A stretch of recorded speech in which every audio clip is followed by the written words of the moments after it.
사랑은 언제까지나 떨어지지 아니하되 예언도 패하고 방언도 그치고 지식도 패하리라. 우리는 부분적으로 알고 부분적으로 예언하니 온전한 것이 올 때에는 부분적으로 하던 것이 패하리라. 내가 어렸을 때에는 말하는 것이 어린아이와 같고 깨닫는 것이 어린아이와 같고 생각하는 것이 어린아이와 같다가 장성한 사람이 되어서는 어린아이의 일을 버렸노라. 우리가 지금은 거울로 보는 것 같이 희미하나 그때는 얼굴과 얼굴을 대하여 볼 것이요 지금은 내가 부분적으로 아나 그때는 주께서 나를 아신 것 같이 내가 온전히 알리라. 그런즉 믿음, 소망, 사랑 이 세 가지는 항상 있을 것인데 그 중에 제일은 사랑이라. 오늘 말씀은 사랑을 우선시하면 후회가 없습니다. 이런 제목으로 말씀을 전하겠습니다. 오늘 우리가 읽지는 않았지만 13장 1절부터 7절까지에는 사랑의 내용이 무엇인가에 대한 이야기를 합니다.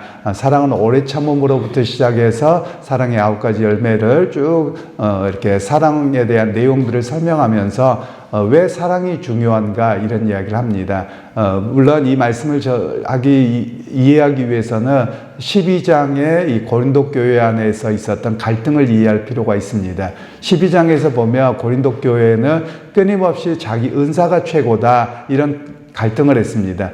그러니까 그것을 통해서 자기 자랑을 해왔던 것에 대해서 그런 모든 은사들은 다 패해지고 그리고 사랑만 남는 것이다. 그러면 사랑이 무엇이냐? 사랑은 서로에 대해서 용납해주고 이해해주고 배려해주는 그리고 오래 참아주는 것이 사랑이다 라는 이야기를 합니다. 즉 사랑이라고 하는 것은 감정이 아니라 의지와 결단이다 라고 이야기를 하는 겁니다. 종종 제가 말씀을 드리지만 우리 한국 사회에서 사랑 그러면 감정적으로만 이해를 합니다. 그러니까 그 감정이 기분 나쁘면 사랑하지 않는 것이고 감정이 좀 좋으면 사랑하는 것이고 이렇게 대하거든요. 그러나 성경에서 말하고 있는 그 아가페적인 사랑은 의지적 사랑입니다. 즉 의지적으로 저 사람이 별로 나에게 크게 좀 불편하게 했더라도 내가 그냥 그를 용납해주고 기다려주는 것, 이걸 사랑이라고 이야기합니다. 그러나 우리가 요즘에 한국 사회에서 살다 보면 몇 번 참으면 내가 몇 번까지 참아야 돼. 그리고 내가 꼭 이런 수모를 당해야 돼. 내가 이런 대우를 받아야 돼. 라고 하는 감정들이 우리에게 많이 있습니다. 일반적으로 우리 한국 사회가 감정 표현을 잘 못한다고 합니다. 감정 표현을 잘 못하다 보니 문제가 생깁니다. 감정이라고 하는 것은 희노애락의 감정이거든요. 그러면 그 희노애락의 감정을 그때그때 잘 표현할 줄 알아야 되는데 우리는 뭐든지 감정을 억누르는 습관이 있습니다. 그랬다가 다른 사람에게 엉뚱하게 폭발해버리는 그런 습성들이 많이 있거든요. 그래서 우리가 해야 될 것 중에 하나는 우리의 감정, 희노애락의 감정을 잘 표현함이 필요합니다.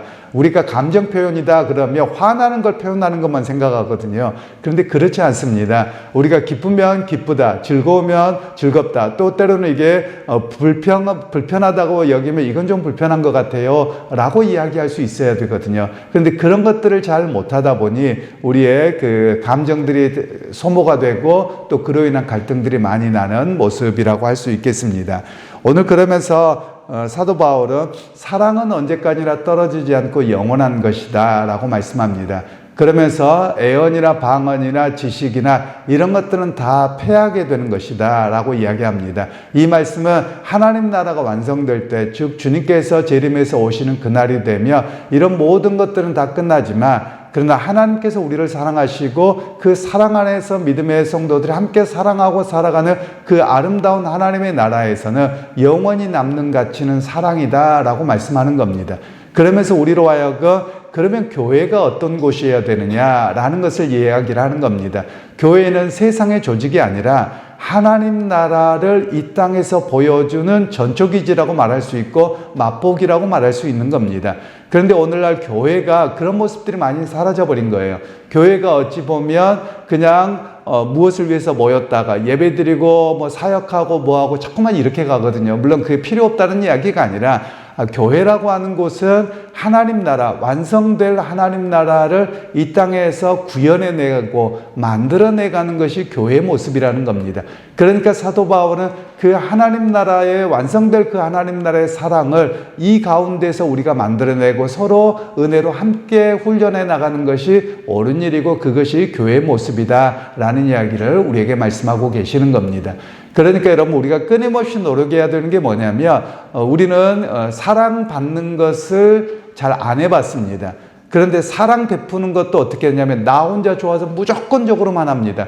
그러다 보니 우리의 문제가 생깁니다. 대체적으로 우리가 부모와 자식 간에서 그렇습니다. 내리사랑이라고 해서 자식들한테 자식은 원하지도 않는데 무조건 퍼주거든요. 그리고 감정 상하고 이런 문제들이 우리에게 많이 있습니다. 그러나 교회 안에서 또 가정 안에서고 어디에서고 사랑이라고 하는 것은 저 사람을 살피는 겁니다. 저 사람이 무엇이 필요하고 저 사람이 어떻게 하고 있는가 이런 것들을 살피는 것, 배려라고 말할 수 있죠. 이런 것을 가리켜서 사랑이라고 이야기를 할 수 있는 겁니다. 그러니까 교회 안에서 끊임없이 해야 될 일들은 감정을 이야기하는 게 아닙니다. 감정은 예를 들면 우리가 감정 상하는 내용들을 보면 저 사람의 말투 때문에 그렇습니다. 왜냐하면 말투가 다 다르거든요. 예를 들면 제가 외국에서 목회할 때 정말 듣기 힘든 표현들이 있더라고요. 뭐냐면 목사님 저 사람 지랄지랄해요 이러는 거예요. 근데 저는 그 표현이 되게 듣기 싫었거든요. 평소 쓰지 않는 표현이었습니다. 그래서 국어사전을 봤더니 펴주는 거예요. 지랄한다라는 표현이 욕하는 게 아니는 겁니다. 또 어떤 분들은 이야기할 때 아니 운동하며 자 교회 교인들끼리 같이 하는데 저 편 조져라 이러는 거예요. 욕으로 들리는 겁니다. 그런 표현을 평소에 쓰지 않다 보니. 그런데 그 말들을 보니까 사전에 찾아보니까 표준어예요. 아무 문제가 없는 거예요. 그러나 어느 지역에서는 그 말들을 자주 사용되고 또 어느 지역에서 사용되지 않고 이런 것뿐이거든요. 그러면 우리가 어떻게 해야 되느냐? 나는 아무렇지도 않습니다. 그런데 누군가가 그 말에 대해서 불편하다면 절제해 주는 겁니다. 그게 바로 사랑이라고 이야기를 하는 겁니다. 우리가 말이나 행동이나 이런 것들이 나 중심이면 안 됩니다. 기독교인의 윤리는 다른 사람에게 불편을 주며 내 행동과 말을 이렇게 점검하고 조심하는 것, 바로 이것을 가리켜서 그리스도인의 사랑이고 공동체다라는 것을 우리에게 말씀하고 계시는 겁니다. 그러면서 오늘 10절 말씀에는 온전한 것이 올 때에는 부분적으로 하던 것이 패하리라. 여기서 온전한 것은 예수님이 재림하셔서 완성될 하나님 나라입니다. 그래서 완성될 하나님 나라가 이 땅에 오면 애언이나 방언이나 지식이나 이런 것들은 다 패하게 되고 남는 것은 사랑밖에 없다. 이렇게 말씀을 하고 있습니다. 그리고서 이제 11절과 12절 말씀에는 사도 바울이 예를 들어서 설명을 합니다. 하나는 어린아이의 때를 버리고 이제는 장성했다라고 이야기합니다. 예를 들면 어린아이들의 말들을 보면 우리 한국말도 그렇죠. 예를 들면 할아버지 그러면 할아버지 발음을 못합니다. 아이들이 어렵습니다.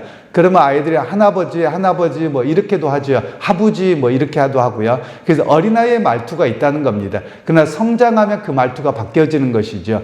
그것처럼 고린도 교회가 너희가 언제까지 어린아이의 모습으로 맨날 이렇게 해주라 저렇게 해주라 누가 문제다 이렇게만 살아가느냐. 너희가 성장해서 말이 바뀌고 행동이 바뀌는 것처럼 그런 모습이어야 되지 않느냐 이렇게 말씀하고 계시는 겁니다.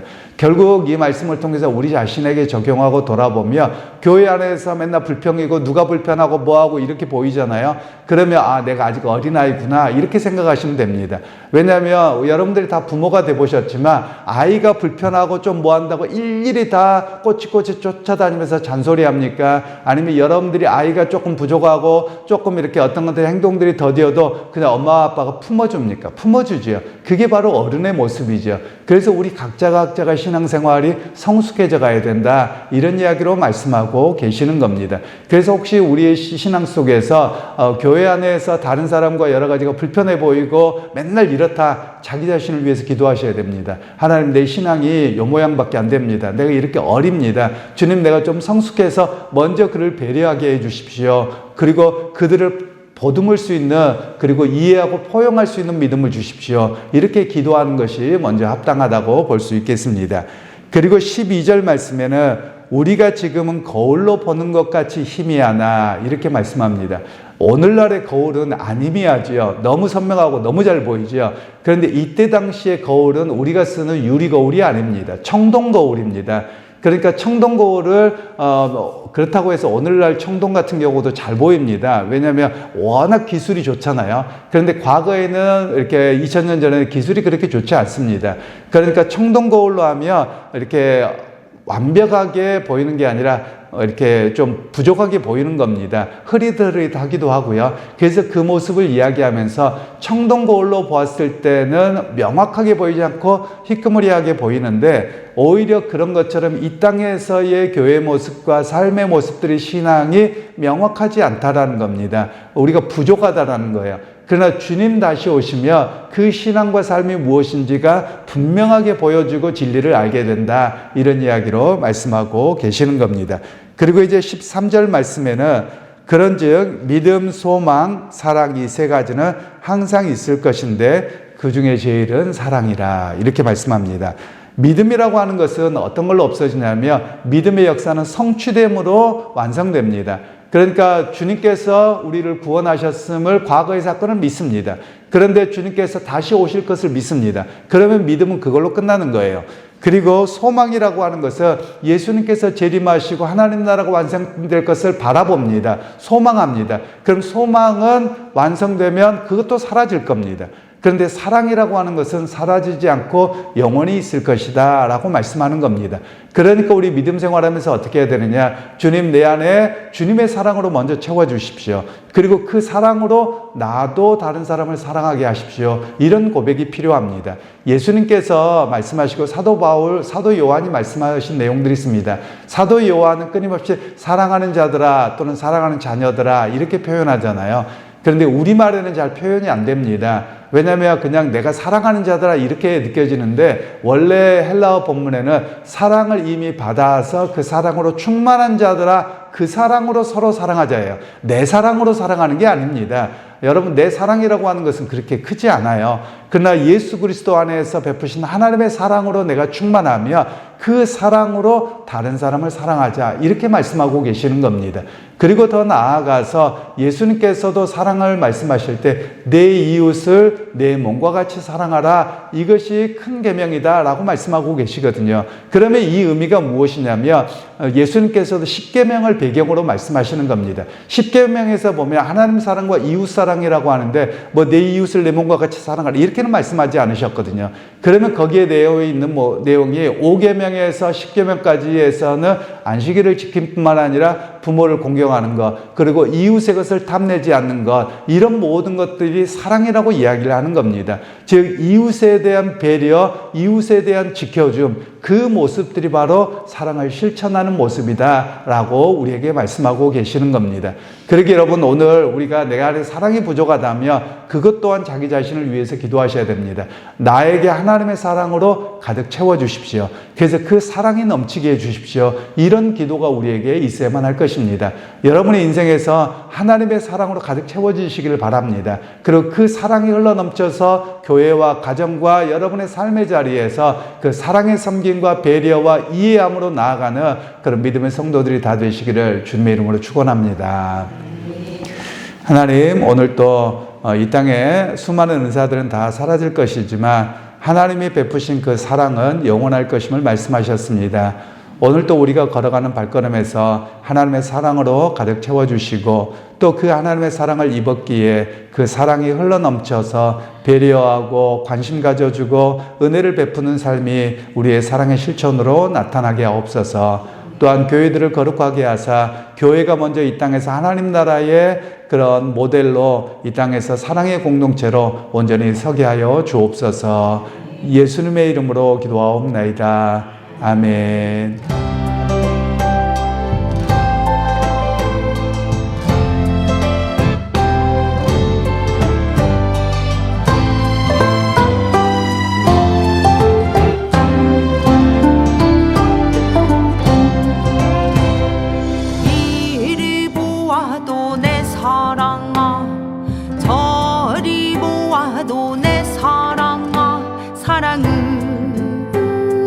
영원한 것 하나님 주신 선물 내 이야기 한번 들어보세. 태초에 하나님이 전지를 창조하고 보시기에 좋았더라 기뻐하시었네. 하나님의 형상대로 사람을 빚으시사 그의 코에 생기를 불어넣으시니 보시기에 좋았더라 심히 좋았더라. 내 사랑아 내 사랑이야 영원한 내 사랑.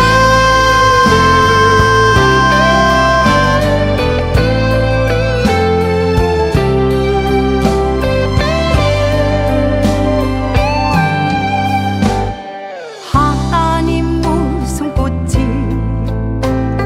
전지에 가득하네. 사랑으로 창조하신 하나님의 사랑.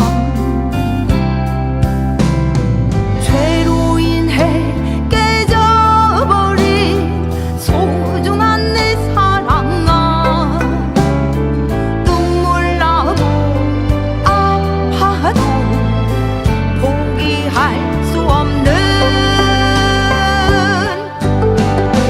나의 생명 내어주어 너를 구하리라. 생명의 꽃 피우리라 영원한 내 사랑.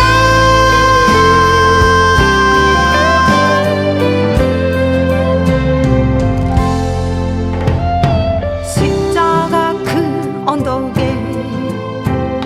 생명의 꽃을 피워 다시 너를 안으리라 영원한 내 사랑.